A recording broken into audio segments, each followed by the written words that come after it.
नमस्ते भाई लोग, स्वागत बता रहा लोग के हमारे यूट्यूब चैनल RS फिल्मिक पर।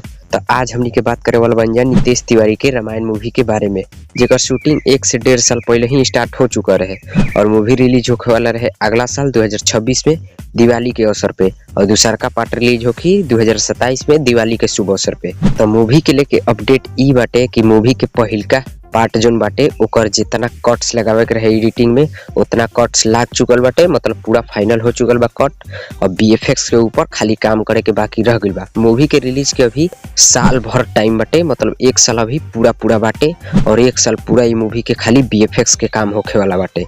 और मूवी के दूसरा पार्ट के भी कुछ सीन्स शूट कर लेवल गइल बा और ओकर भी एडिटिंग लॉक हो चुकल बा।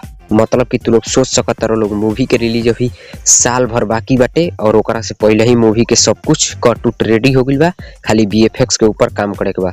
एकरे से तू लोग अंदाजा लगा लो कि कितना अच्छा VFX हमनी के देखे के मिली रामायण मूवी में। मूवी के तो ग्रैंड लेवल पे रिलीज कइल जाई ही और देखल जाओ कि का पुष्पा के रिकॉर्ड तोड़ पाई रामायण मूवी कि ना।